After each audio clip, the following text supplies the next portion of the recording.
If you're one of those people who are looking to improve your credit, then today's show is for you. Yes, we have a very special guest, Tonya Rapley from My Fab Finance, to come and share with us how we can increase our credit score. So her story is pretty amazing because she did it herself. She's going to give advice that she used on her own self, and she raised her credit score 3 digits in a very short period of time. She has also been recently featured as the cover girl for Black Enterprise. So let's dig in and see what kind of advice we can get from Tonya. Live on the line, we have a special guest today. We are joined by none other than Tonya Rapley from MyFabFinance.com. Hi, Tonya. Hi. Thank you for coming on the show today. We're so honored to have you as our special guest. You have an amazing story of how you raised your credit score over 100 points in just a short 18-month time frame. That is absolutely amazing. Thank you so much. Thank you for having me. And I'm excited to talk about one of my favorite things, money and credit. So thank you. All right. So before we jump into helping us raise our credit score, why don't you give us a little bit of background on yourself personally and professionally? I am I guess you could say a military brat. Both my parents are military veterans. I've lived around the country. I consider Charlotte, North Carolina to be home, but currently I live in Brooklyn, New York. I've been here for the past 7 years, and this isn't my first go at blogging. Before I was a financial educator, and before I had My Fab Finance, I had a blog called The Eargasm, where I blogged about music and up-and-coming artists. So that was before people discovered Kendrick Lamar and artists like that. I would write about them. So I love blogging. I love writing.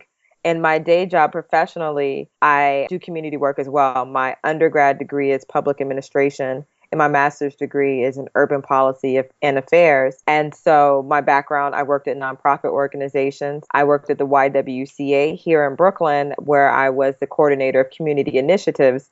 And I would say that's where the seed for my own transition was planted, as well as My Fab Finance, and where I definitely committed myself to social change and changing communities and empowering communities through education, whether that be cultural education or financial education. You personally, like we said, raised your credit score over 100 points in just 18 months. But before we jump into that, what was that moment? Why did you come to that conclusion? You know what, it's time for me to get this credit thing together. What events led up to that? That moment happened because of my younger sister. I didn't mention that, but I'm one of two. So it's her and I. And I had a roommate because New York, it's extremely expensive to live here. Most millennials and most people who move to the city have roommates. And I had hit rock bottom with my roommate that time. I think we were about to get into a physical altercation, and it was awful. And I was talking to my younger sister, and she just stopped and she said, "You know what? You are too old to be having roommates." And I was just like, "What?" And she was like, "You are too old to have a roommate. You need to get your own place." And I got off the phone with her and didn't let her know she bothered me with that comment. But I thought about it, and I realized that I did want my own place. I wanted my own space. When you have roommates, you're dealing with the way they were raised and their habits, and that was problematic. And I realized the reason that I wasn't actively pursuing my own place was because I knew I wouldn't get approved. Here in New York, getting an apartment is like getting a mortgage. It's crazy to get an apartment here. I think for my current apartment, I had to file for my birth certificate and have my birth certificate sent to them and everything. So, but that's how it started. I decided to stop sweeping my finances under the rug. As I say on social media, I decided to stop acting like they would autocorrect and got down to the business of improving my credit so that I could get an apartment. But I also knew that that would serve me well as I began to approach my 30s. Since you came to this mindset of saying, you know what, I need to do something about this, what was the first step that you took to get things rolling? First step was my credit report. I think I had been, I would go to my annual credit report, my free annual credit report, and pull my report, but I had no idea what my score was. And I was so scared to see what my score was because back in college, I worked for a company. I sold cars. And I will never forget, this man came in to apply for a car and his credit score was like a 389. And we all, in the back room, were all laughing at him. So I think I had credit score trauma. So I wasn't checking my credit score. So when I decided to start my journey, I went on and I paid and pulled pulled my credit scores and just had a look at what was on there. And I got real intimate with my credit report, and just started understanding credit. After that, after pulling my credit report, it was understanding credit and studying credit, trolling forums. I mean, I'm surprised I didn't get fired from my job because I was trolling forums and just reading up on how to fix certain items on my credit and how people were doing it and XYZ and this collection company. But I started educating myself, and that's how everything began. I think it's important to also mention that you said that you pulled your credit report. Now, Tonya, there are so many different websites and ads that come up when you're looking at certain articles, such as about your credit report, pretty much saying, oh, get your free credit score for free. Are there any sites that you can recommend to anyone that's probably a safe website that's not spammy? It kind of depends on what your definition is of spam, because I have signed up. There are a few that I really enjoy. I've signed up for the Credit Karmas and Quizzles and Credit Sesame. Out of those three, I would say Quizzle is my favorite, but they all send emails on a regular basis. You're approved for this mortgage, you're approved for that mortgage. And it's not an actual FICO score that you're getting from them. You're getting a FACO score, which is an estimate of what your FICO score would be based on the information you have, but they don't have the programming to calculate that algorithm that FICO does. But there's also, I know for myself, through my bank, they have a credit monitoring program that you can use. It's called Credit Monitoring Service. And from them, I'm able to access all three of my credit reports. There's a site called Privacy Guard. Privacy Guard is pretty good. You have to pay for it. That's one thing people should know. Your free annual credit report is free. But if you would like to see your score, you have to pay for your scores. So sites like MyFICO or Privacy Guard or whatever lending institution you may use are pretty safe bets and surefire bets. I don't go to sites where I feel like they're pushing me. If I go to a credit score website, or if I'm going to a credit website and they have like pop-ups are popping up, I walk away from that site because they're pushing it. They're pushing that sale. But just to be on the safe side, myfico.com is reputable. If you want your score, you can pay them for your score. If you don't want your score, you just want to see what you have on your report, Quizzle, Credit Sesame, they're also great resources. Credit's a big deal, I think, like never before. I mean, not only can it keep you from the apartment or the house of your dreams that you're searching for, I mean, in a lot of cases, it can keep you from getting a job. So when you set out on this journey to improve your credit score, what type of mindset did it take for you to accomplish this goal of raising your score over 100 points? It took determination.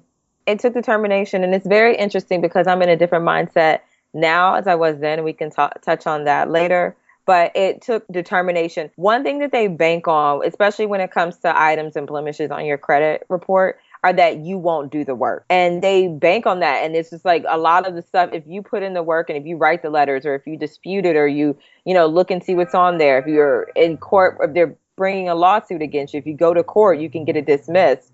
But a lot of times they bank on you being lazy. So it does take work, and I had to be willing to put in that work, but also understanding like I have power in this situation. And as long as I hone my power in the, proper direction, I can turn this around, and I'm completely capable of turning this around myself. Practically speaking, what were some of the strategies and steps that you took to improve your credit score? Some of it was timing. Some of it was understanding. So when I started to learn how to use credit, I was able to determine what debt was worth paying off and what wasn't. I knew certain things were going to fall off within that window. Certain things were going to fall off in 6 months. And especially when it comes to your credit, and if you don't have the resources to pay everything off, then you need to take that into consideration. And if you don't want to start that date over for statute of limitations, which is 7 years from the last recorded activity, then you might want to consider just allowing it to age off of your credit report. So some stuff I allowed to age off if I didn't have the money to pay it or just being tactical. Other items I made myself I didn't make myself an authorized user. I requested that my father add me as an authorized user to one of his credit cards that was in perfect standing and had low utilization. And I opened up a Capital One card because Capital One is fairly lenient as far as subprime lending. They'll lend to you. They'll give you a line of credit for the most part. I started off with a $300 line of credit because I know in order to improve my credit score, not only did I have to attack the blemishes and the negative items on there, but I needed to be reporting a positive payment history, which is why I became an authorized user and opened up a card so that I could pay every single month and establish positive payment history. And from there, I started to understand how utilization worked and the available credit, keeping that down. So my $300 line of credit, After paying for 6 months became $500. And then after paying for a certain amount of time became $750.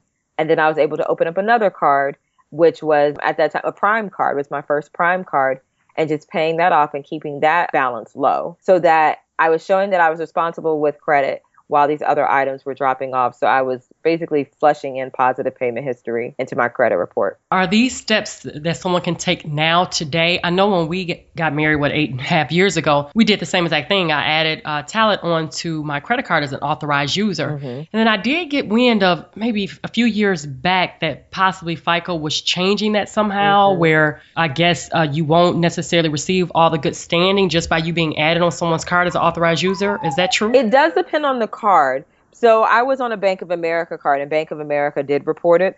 But I recently did that with my sister on my Chase card, and Chase doesn't do it. And there was a little upheaval within the credit community, within the FICO community regarding that, because they had, I guess you call it piggybacking, where you could go to a credit reporting or a credit repair agency would partner you with someone you had never met, someone who might be in Montana and you're in Miami.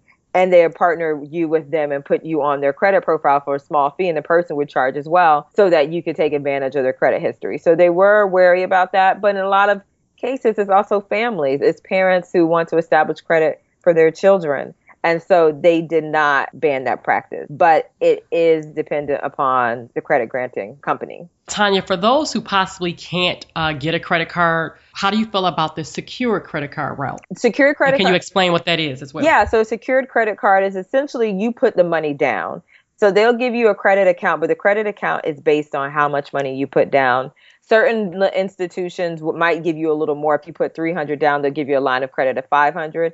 But it's a deposit. Basically, if you fall behind on your payments, secured cards are for people who don't have an established credit history or have a poor credit history. So it's their deposit that if you don't make a payment or something happens and you fall behind on your payments, they can take it from that deposit. But I also have to say that all secured cards do not report to the 3 bureaus. So if you're doing it for the purpose of increasing your credit, one of the first questions you want to ask that secured card company is, do they report to all 3 bureaus? Are there any secured cards out there that are superior to others? I do know that Capital One has a pretty good secured card, as well as if you go through some of these credit unions. There are some credit unions. I know I'm with USAA. They're a bank. They have a really good secured card. I have heard from someone they had a Bank of America secured card and it didn't report on their trade line report. So you just that's something you have to ask. But off the top of my head, I do know that Capital One and USAA will report for you. I keep hearing the importance of obtaining your credit report.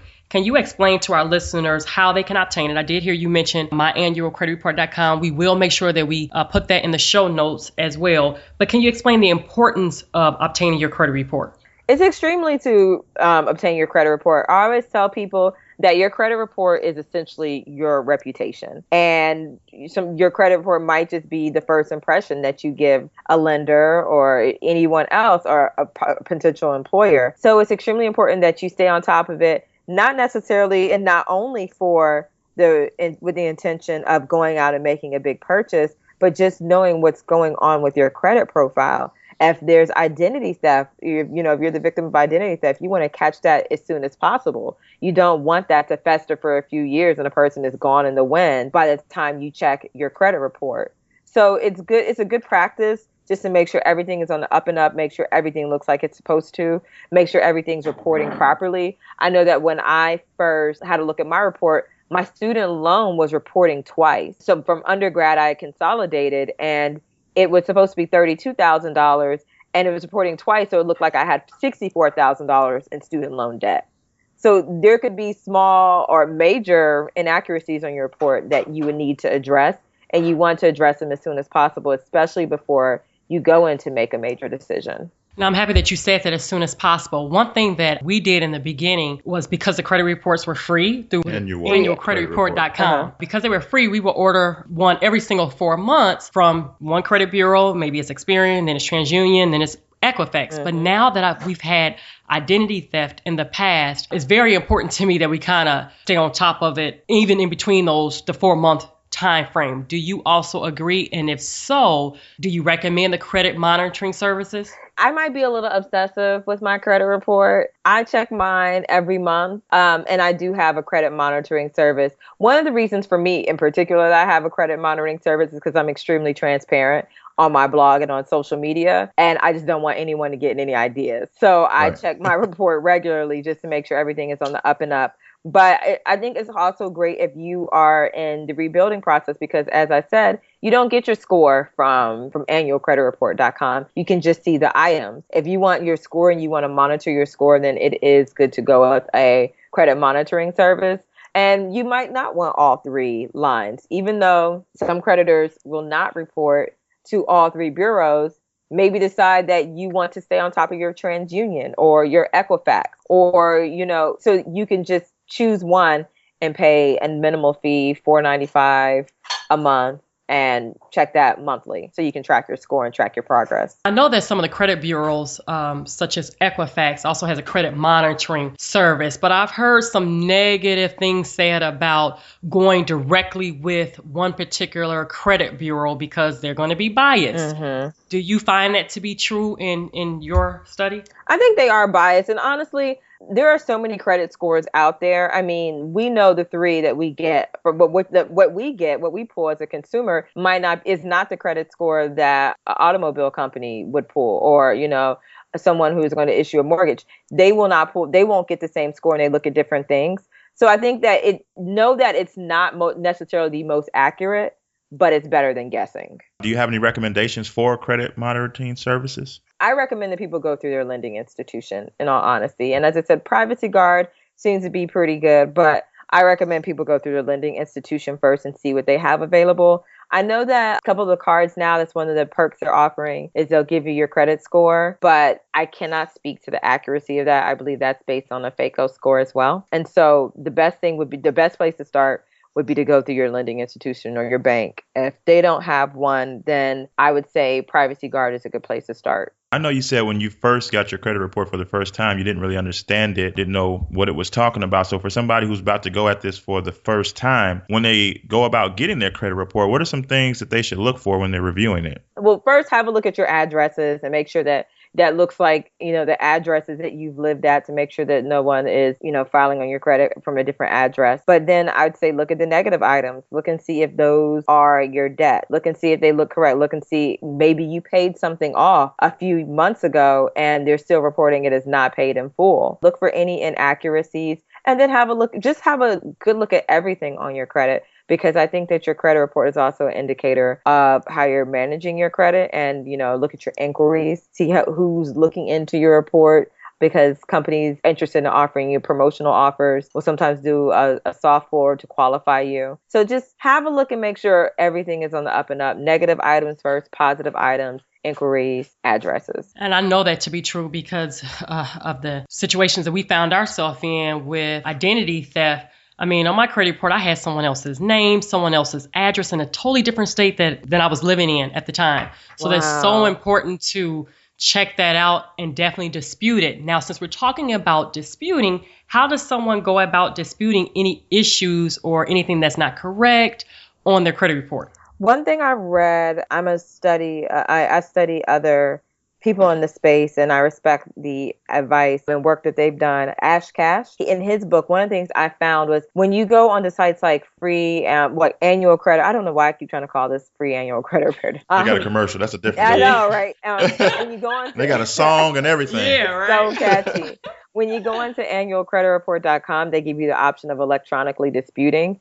Do not do that, because when you do the electronic dispute, you waive your right to redispute that debt. Oh, wow. That's a great tip. Yeah, that's something a lot of people don't know. When you do it electronically, you waive your right. A lot of times the company, it's easier for them to just hit a button and respond back like this debt is valid. They don't have to go through the same process as they would if you send them a written complaint. That's a total setup. And if you dispute online, it's extremely rare. I don't think I've met anyone where it came back that the debt was dropped off after they disputed it online. So you have to figure out, what is your reason. If you might not recognize that debt, like, I don't know who you are. I need you to validate this debt for me. And when show me my original contract, show me the breakdown of these numbers, and you need to put that in a letter. And there are a lot of templates on there. One of my favorite places to get templates when I started out was myfico.com. They have great forums where you can find the templates that people have used to dispute debts. You can enter, that creditor and find out how lenient they are, how responsive they are, how vigilant they are.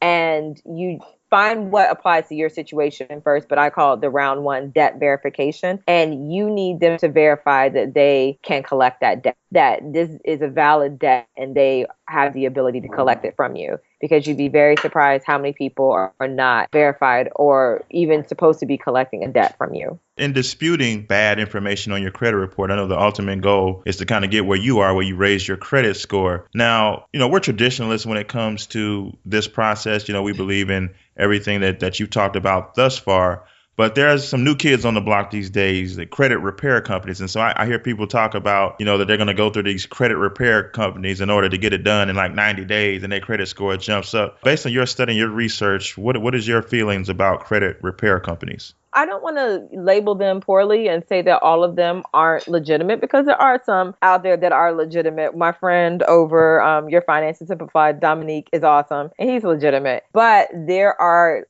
they're similar to get rich quick schemes, and they're kind of scammy. They might flood the credit bureaus with letters and disputes and everything. And while it's in review, they have to take it off your credit report. So you might see that immediate jump in 90 days. But once the CFPB or the creditor that case is closed, it's going back on your credit report and they're long gone, or you need them again. So I'd say be very, very, very careful. I work with my clients and I work with them on credit repair and credit repair strategies. But one of the things we also pair with it is, okay, you were in credit card debt. What led to that? And let's address the triggers that led to this outcome, so that you don't find yourself back in this position. We're going to fix your credit. You're going to be getting invitations from creditors who want to offer you credit. Let's make sure that you don't end up back in this situation. And I think that's very important. That's one of the things that's missing. Even if it is a legitimate credit repair company, they're not addressing the root issues and the root causes of why you were in credit trouble in the first place. And so you'll always need their services, and you're not ever really going to get ahead. It's just going to be a temporary fix. Based on your advice and your strategies, what is a realistic timeline for people to keep in mind when they start on their journey in improving their credit score? Like what type of jump can they see, and in what time frame? It all depends. It's all relative. It depends on what's on your credit report. For instance, if you're fresh out of bankruptcy, it's going to take you longer than someone who doesn't have a bankruptcy on their credit report. But I would say be fair with yourself and realize that it took you a while to rack up that debt. And it does not happen overnight. It takes time. You inch towards the finish line when it comes to improving your credit score. I would say that you'll see changes, kind of go incremental every 3 months. So 3, 6, 9, 12. You'll start to see things happen. I have known people who in 12 months, they saw a 100-point increase, which was similar for me. But it's not going to be the same for everyone, because people are going to have different things on their credit. For instance, I don't have foreclosure. I don't have a foreclosure on my credit. So my score might have been, wasn't weighed down as much as someone who might have. So also don't become, I want to say, disheartened because someone else is able to do it quicker than you were, or someone is seeing results. Say you have an accountability partner and they're seeing results quicker than you are, because credit is one of those things. It's individual, and we all have different things on our credit profile. So, but I would say be happy if your score increases by 60 points in a year. That's a good gain. But I have seen people see 100-point increases in 12 months. Now, how long did it take you, Tonya, to increase your credit score? Mine was 130 points in 18 months. You mentioned accountability partner. What role does that play in this process? So that's how I got into this. That's how my site started. My site started out as my accountability partner. And it was me just kind of putting it out there to the world. I want a 750 credit score by the time I'm 30. And I just put it out there. And so I would blog. And the internet and the audience was keeping me accountable. But everybody doesn't want to be as transparent as I was. And everybody doesn't want to set up a blog. So you can find someone else who wants to start their journey, whether it's an online friend, someone you're just randomly talking about it on social media, and someone's like, girl, I want to get my money together too. That can be your accountability partner. You just make an agreement that, well, we're going to do this. Let's have maybe biweekly calls to check in and check progress. And I'll send you notes that I find, and you send me notes and best practices that you find. But the accountability partner is having someone outside of yourself to hold you accountable for what you say you want to do. And I think it's extremely useful in any goal setting, whether it's you want to start your own business, or you want to embark on a weight loss journey, or you want to take control of your finances. It's someone that, you have to answer to outside of yourself. You're soon to be married. So what type of role does either your fiance or your spouse, can they be accountability partner? And how does that work in marriage? They can be. They can be. But sometimes it's good to have someone outside. I don't know what the marriage dynamic may be. And if you have a wonderful situation and that's your best friend, then go for it. Hold each other accountable. But you also want to choose a good accountability partner. Your spouse or significant other might have a soft spot for you. They might not, ask you the questions that need to be asked. So you might want someone outside of your marriage. It just depends on the person that you're with and in that situation with, and if you think they can really hold your feet to the fire. My fiance, I guess, I think he's more of my business accountability partner. I am his financial accountability partner just because this is what I do and talk about all day. But I call my friend tours in the space, and they're my accountability partners. I tell them my goals and everything. And I talk to them on a regular basis about reaching those financial goals. Well, Tonya, can you tell us a little bit about the mission of your site, myfabfinance.com? Yes. So MyFab Finance provides, our goal is to promote financial literacy and the tools that increase it to millennial women while helping them maintain a fabulous life that resembles them. So that's debunking the myth that in order to be financially responsible, you have to look like a pauper. Our thing is frugal doesn't equal frumpy. So you can be frugal and you can be fabulous. You can be financially responsible and fabulous. And I help individuals find that healthy balance between being financially responsible and while remaining their fabulous self. So not feeling like they're giving up too much of themselves, just making small tweaks to their lifestyle that enable them to achieve their financial goals. Are there any upcoming projects that you're working on that our audience should know about? So I'm providing a few free printables this holiday season that is creating like a gift log and remaining in budget so that you don't have that holiday spending hangover. So that should be on the site. I'm going to launch that template and it's going to be free. I am looking into, as I said, growing the credit education component of MyFab Finance. And I've been working with clients. I've worked with a small amount of clients on creating their financial independence goal strategy and goals and crafting them, finding out what that looks like and helping them tap into it. And I'm going to broaden that next year. So I'm spending the rest of December focusing on that and setting up my behind the scenes systems so that I can take on more clients. If anyone would like to stay in touch with you, how would they go about doing so? I am available on all social media platforms as MyFab Finance, and you can find me on myfabfinance.com. And from there, you can also download my free ebook, 7 Life-Changing Money Tips, which is a great read. It's easily digestible. You can read it in probably about 30 to 45 minutes. I wanted it to be the book I wish was around when I started my credit repair journey. So I have activities in it, tapping into your spending triggers, determining what your magic number is as far as retirement and how much you need to retire comfortably. I touch on a wide range of things, creating a budget. So they can visit myfabfinance.com and download that free ebook, as well as just keep in contact with me on social media. And we'll make sure that we put all that information that she just mentioned in the show notes so you can go and get your free copy. We're joined by Tonya Rapley, the cover girl for Black Enterprise. Yeah. Thank you for taking the time out to speak to our audience today. Thank you, Tonya. Thank you so much. Thank you for having me. There you have it, ladies and gentlemen. You've got some great advice on how you can raise your credit score. And what was so great about her advice is doable. Yeah. It's not very, very complicated, and it's things that you can do right now to increase your credit score. Yeah, I think that everything she told us is something that can be done by us. I think a lot of people kind of feel like there's, I don't know how to do this. I don't know where to get started. And I think we kind of broke that down, where to start and what to do. So, really, guys, it's up to you. It's not like you have to go out and hire somebody to do it for you. With the advice that Tonya just shared with us, these are things that we can implement ourselves. All it takes is a little bit of effort and a little bit of time. But you know what? It's worth it in the end because credit has such a big impact on our lives like never before. And as we mentioned, these are steps that we've taken personally, so we know them to work. Yeah, it's a fact. Guys, credit is huge. From getting a house to getting a car to even getting a job. Everybody is using your credit to make a judgment call on you. So put yourself in the best possible situation and get started on fixing your credit now. Well, that does it for this episode of the His and Her Money Show. Don't forget to visit us over on our website at hisandhermoney.com. Tweet us at His and Her Money. Here it is. No matter where you are on the road to financial freedom, the key is to start now and finish strong. Thanks for tuning in to the His and Her Money Show. For more information on how to win with your finances, be sure to visit www.hisandhermoney.com.